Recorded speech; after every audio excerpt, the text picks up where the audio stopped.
இறைவனுடைய தனிப்பெரும் கருணையினாலே உலகத்திலே பல்வேறு ஆலயங்களிலே பற்பல நிகழ்ச்சிகள் மாதந்தோறும் நடைபெறக்கூடிய விழாக்களாக அல்லது வருடந்தோறும் செய்யப்படக்கூடிய பெருவிழாக்கள் என்று சொல்லக்கூடிய அந்தந்த திருக்கோவிலை அனுசரித்து வரக்கூடிய ஒவ்வொரு விழாவும் சிறப்பான முறையிலே செய்யப்பட்டு வருகின்றது. அவ்வகையிலே உலக உயிர்கள் அனைத்தும் இன்புற்று இருக்க வேண்டி நாமெல்லாம் அந்த திருவிழாவை மேற்கொண்டு சிறப்பான முறையிலே ஒவ்வொரு ஆலயங்களிலே செய்து வருகின்றோம்.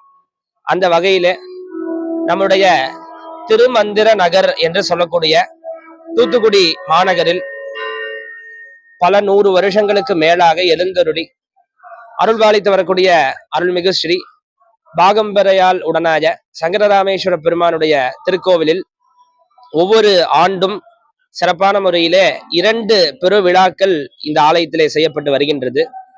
சித்திரை மாதத்தில் கொடியேற்றம் முதற்கொண்டு சித்திரை தேர் திருவிழா என்று 10 தினங்கள் இந்த ஆலயத்திலே திருவிழாவானது பெருந்திருவிழா என்ற முறையிலே செய்யப்படுகின்றது. அதே போன்று ஐப்பசி மாதத்தில் வரக்கூடிய இன்றைய நாளை பார்த்துட்டோம் அப்படின்னா ஐப்பசி மாதத்துல உத்திர நட்சத்திரம் அப்படிங்கக்கூடிய வரக்கூடிய நல்ல நாள். இந்த ஐப்பசி மாதமும் உத்திர நட்சத்திரமும் சேர்ந்து வரக்கூடிய இந்த நன்னாளிலே அன்னை பாகம்பிரியால் அம்பிகைக்கு திருக்கல்யாண உற்சவம் செய்யக்கூடிய விழாவானது இந்த ஆலயத்திலே சிறப்பாக செய்யப்பட்டு வருகின்றது. பொதுவாக நாம் எல்லாம் கூட பார்த்திருப்போம். ஏன் இந்த 2 திருவிழாவை முக்கியமா சொல்றேன் அப்படின்னா, ஆனி மாசம் கூட 10 நாள் திருவிழா நடக்கும் ஒரு கோவில்ல. மாசி மாசத்துல திருச்செந்தூர்ல பார்த்துட்டோம்னா மாசி மாசத்துல பெருந்திருவிழாவானது செய்யப்படும். ஆவணி மாசத்துல திருவிழா, புரட்டாசியில தசரா திருவிழா, இப்படி நம்ம தூத்துக்குடி மாவட்டத்திலேயே திருச்செந்தூர்ல இந்த மாசத்துல மாசியில திருவிழா வருது, ஆவணியில வருது. குலசையில பார்த்துட்டோம் அப்படின்னா புரட்டாசி மாதத்துல வருகின்றது. ஏன் சித்திரை ஐப்பசியை குறிப்பிட்டு நாம் சொல்றேன் அப்படின்னா, சித்திரை மாதத்தில் வரக்கூடிய திருவிழாவில் ஏனைய அனைத்து சிவாலயங்களிலுமே நாம பார்த்துட்டோம் அப்படின்னா தமிழகத்துல பல்வேறு சிவன் கோவில்கள்ல சித்திரை மாதத்துல வரக்கூடிய அந்த பெருந்திருவிழாவில இடைநாளில சுவாமி அம்பாள் திருக்கல்யாணம் செய்யப்படும். ஆனால் தமிழகத்திலே இந்த தென் பகுதியில் மட்டும் இந்த தென் மாவட்டங்கள்ல பார்த்துட்டோம் அப்படின்னா ஐப்பசி மாதம் திருக்கல்யாணத்திற்கு என்று தனியாக ஒரு திருவிழாவானது இந்த தென் மாவட்டங்களிலே செய்யப்பட்டு வருகின்றது.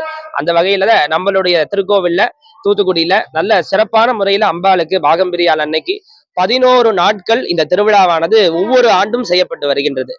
முத நாள் திருக்கொடியேற்றம், அதுல இருந்து துவங்கி அம்பிகை 9 நாட்களும், அதாவது 8 நாட்களுக்கு ஒவ்வொரு வாகனங்களிலே அம்பிகையானது ஒவ்வொரு அலங்காரத்தோடு சிறப்பு அலங்கார காட்சிகள், தீபாராதனைகள், தினந்தோறும் அபிஷேக பூஜைகள் எல்லாம் செய்து அன்னை ஒரு நாளும் ஒவ்வொரு வாகனத்திலே திருவீதி உலாவும், அதனை தொடர்ந்து 9ஆம் நாளாக அம்பிகை திருத்தேரில் பவனி வரக்கூடிய தேரோட்டமும், 10ஆம் திருநாள் அம்பிகை சுவாமியை பூஜை பண்ணக்கூடிய கோலத்துல பூம்பல்லாக்கு, புஷ்ப பல்லாக்குன்னு சொல்லுவாங்க. அந்த பூம்பல்லாக்குல பாகம்பிரியால் அம்பிகை சங்கரராமேஸ்வரை பூஜை செய்யும் விதமாக அந்த சிவபூஜை கோலத்திலே பூம்பல்லாக்கு நிகழ்ச்சியும், 11ஆம் நாளான இன்று ஐப்பசி மாத உத்தர நட்சத்திரத்திலே பாகம்பிரியால் அம்பிகை காலை வேளையில தபசு காட்சி, அம்பாள் தபசுக்கு போறா.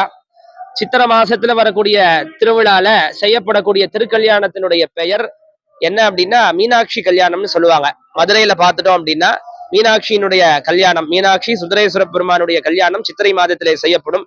ஆனால் இந்த திருக்கல்யாணத்துக்கு என்று ஒரு திருவிழா, அம்பாள் சுவாமி என்ன பண்றா அப்படின்னா தவம் இருந்து சுவாமிய கல்யாணம் பண்ணிக்கிறா. அதனாலதான் அம்பிகை இன்றைய தினம் தவ கோலத்திலே எழுந்தருளி அந்த தவ காட்சி, எல்லாருக்கும் மக்களுக்கு தவ காட்சியும் அனுகிரகம் செய்து அந்த அம்பிகையினுடைய தவத்தை சுவாமி என்ன பண்றாரு அப்படின்னா அதனுடைய பலனை கொடுத்து, சாயங்காலம் சுவாமி என்ன பண்றாருன்னா இங்கிருந்து கிளம்பி ரிஷபாரூடராக அந்த காளை மாடு அப்படின்னு சொல்லக்கூடிய வெள்ளி ரிஷப வாகனம் நம்மளுடைய திருக்கோவில்ல சுவாமி என்ன பண்றார், ரிஷப வாகனத்தோட போய் ரிஷபாரூட மூர்த்தியாக அம்பிகைக்கு காட்சி தருகிறார். காட்சி கொடுத்து அந்த காட்சி கொடுக்கக்கூடிய நிகழ்ச்சிகள் எல்லாம் இந்த 11ஆம் நாளிலே நடைபெறும். காலை அம்பாள் தபசு, தொடர்ந்து காட்சி கொடுக்கக்கூடிய விழா, அதனை தொடர்ந்து சுவாமி அம்பாள் மாலை மாத்திக்கிறது. அம்பாளும் சுவாமியும் வீதியிலிருந்து சேர்ந்து கோவில் சேர்ந்தவுடன் அன்னைக்கு அபிஷேகமும், தொடர்ந்து இந்த விழாவினுடைய முக்கிய நிகழ்வு இந்த திருக்கல்யாணம் அந்த அம்பிகையினுடைய கல்யாண மண்டபத்துல கலையரங்கத்துல வச்சு சிறப்பான முறையிலே நடைபெறும். எதற்காக முன்னாடியே சொன்னேன்னா அந்த திருக்கல்யாணத்துக்கு பேர் மீனாட்சி கல்யாணம்னு பேரு.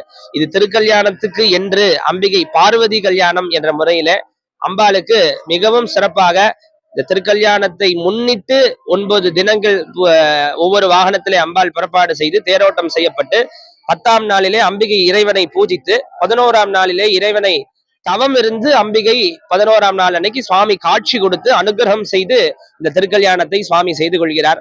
அப்படி உலக உயிர்கள் அனைவரும் நல்லா இருக்கணுங்கிறதுக்காக சுவாமி அம்பாளுடைய திருக்கல்யாணம் நம்மளுடைய ஆலயத்திலே நடைபெறுகின்றது.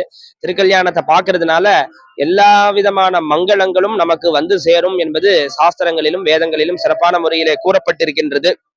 இந்த திருக்கல்யாணத்தை நாம பார்த்துட்டோம் அப்படின்னா ஒவ்வொருத்தங்க பல ஆண்டுகளா கல்யாணத்துக்காக வேண்டியிருப்பாங்க. ஜாதகத்துல பல விதமான கோளாறுகள்லாம் இருக்கும்.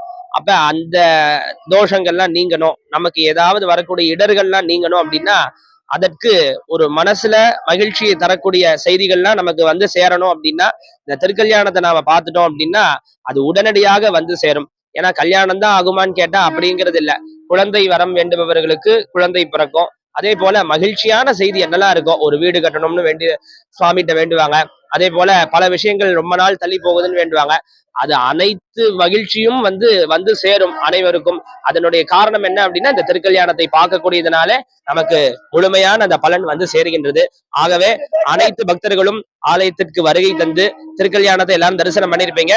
திருக்கல்யாணத்தினுடைய பலனாக அனைவருக்கும் அனைத்து நலங்களும் உண்டாக வேண்டும் என்ற இந்த நல்ல நேரத்திலே பிரார்த்தித்து மகிழ்ந்து இறைவனை சிந்தித்து நிறைவு செய்கிறேன். நன்றி, வணக்கம்.